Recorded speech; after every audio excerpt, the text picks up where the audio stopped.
You know, I've heard a lot of experts say that fear isn't real. That is such a bunch of baloney. Fear is so real. In fact, there are probably things that you're afraid of doing right now in your life, in your relationships, at work. And the fact that you're afraid, that's robbing you of all of the experiences that you want to have in your life. I mean, if you're afraid to fly, that's going to limit your ability to travel and see the world or go visit friends. If you're afraid of public speaking, that's going to really limit your ability to express yourself and share your ideas. If you're afraid of talking to your boss or asking for a raise, that directly impacts how much money you make. Or what if you are dreaming of starting a business, or you've already started a new business, but you're afraid to talk to people and you're afraid to share your business with people? I mean, fear is something that stops us all. And that's why I'm here to talk to you, because it doesn't have to. Fear is real, but I am going to share a secret weapon that I have used for years to beat every single fear that used to stop me. Now, first, before we get into this secret weapon, I just want to cover a few facts about fear, what it is, what it isn't, and some things that you may not know about fear. So first thing, fear is a physical state in your body that is exactly the same as excitement. Let me say that again. Fear and excitement are the exact same physical state. Your heart races. You might sweat a little bit. You might feel tightening in your chest. You might feel a pit in your stomach. You have a surge of cortisol. It's basically the way that your body goes into a hyper-aware state because it's readying for action. Now, what's the difference between fear and excitement? Really simple. The only difference between fear and excitement is what your brain is doing as your body is all agitated.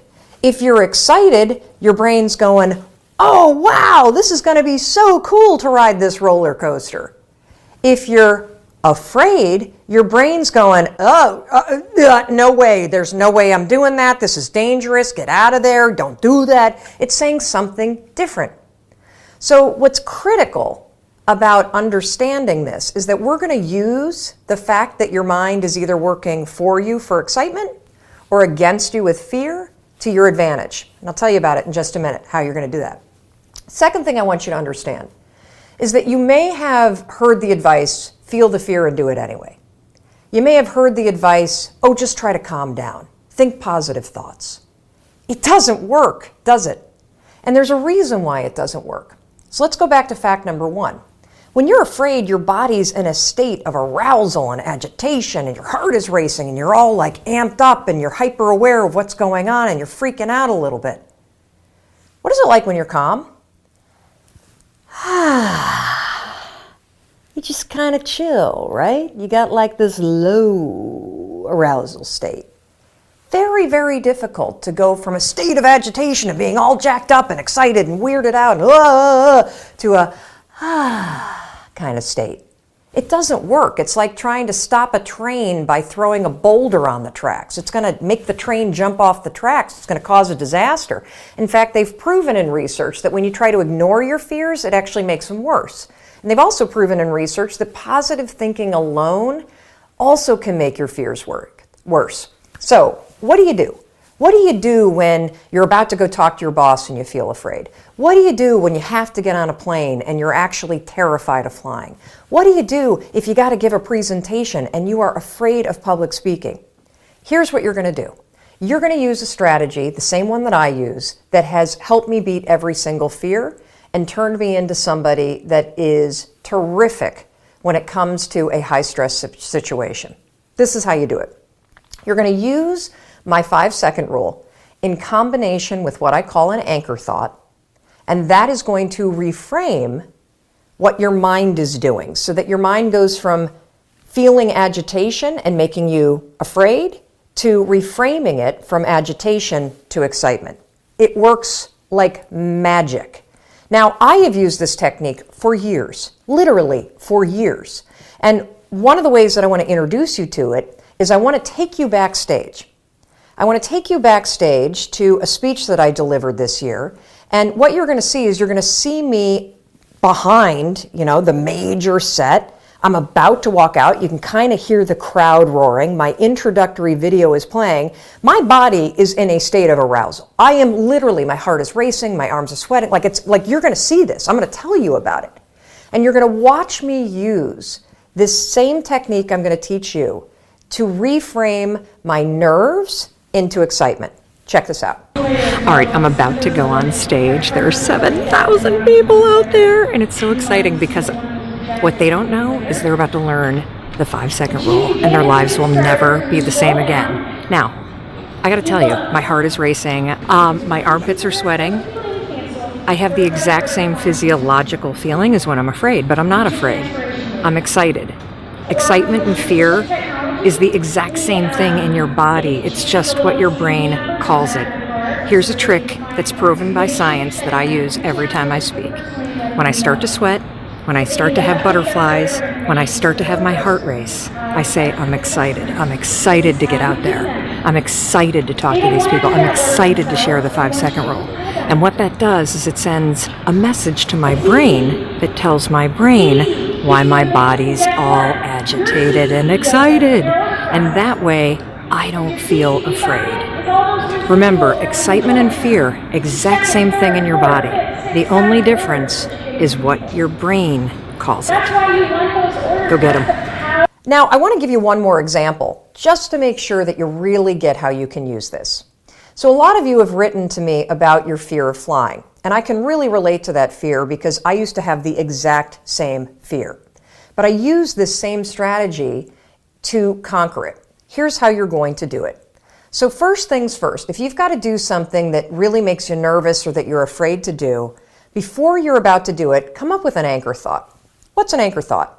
Well, an anchor thought is something that's going to anchor you so that you don't escalate any situation into a full-blown panic attack or into a situation where you screw things up. It's a way for you to anchor yourself so you maintain control over what you're thinking and how you behave.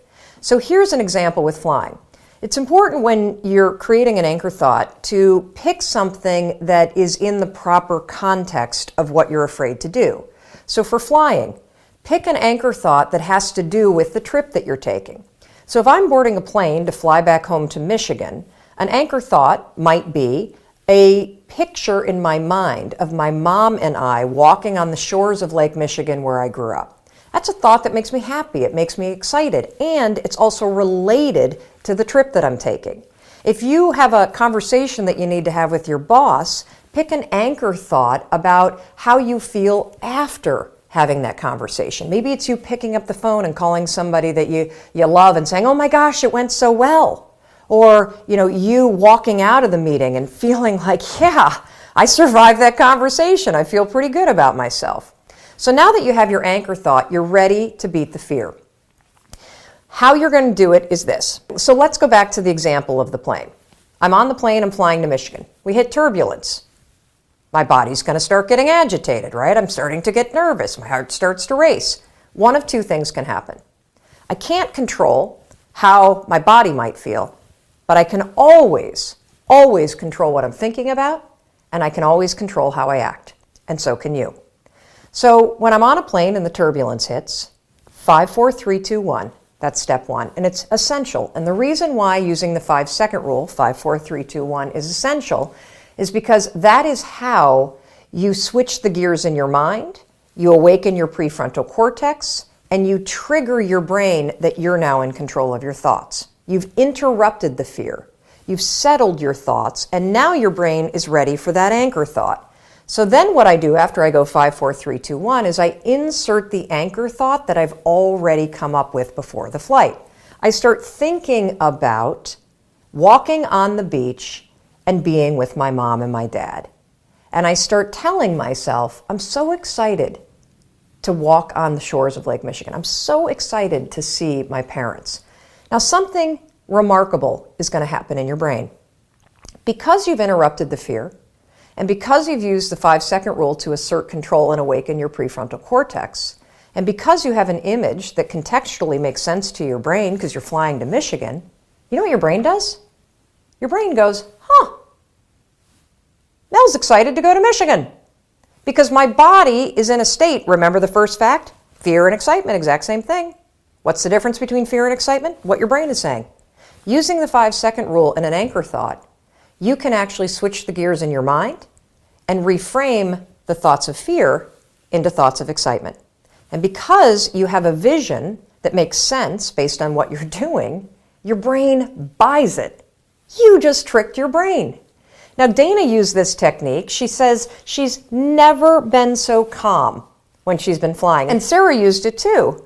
Now, Sarah wrote to us, she was petrified of flying, but utilizing the 5-second rule in 5, 4, 3, 2, 1 with an anchor thought, check out this photo of her on a helicopter tour in Hawaii.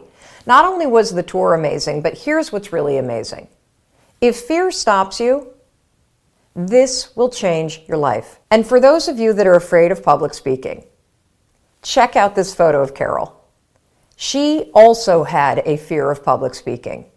And by using this technique that I've just explained to you, 5-second rule, anchor thought, reframe your thoughts from fear to excitement, something incredible happened.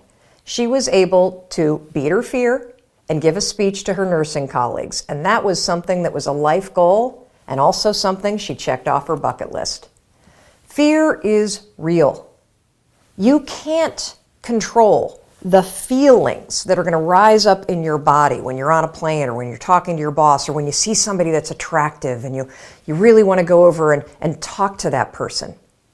But you can always control what you think, and you can always make a decision about the actions you're going to take.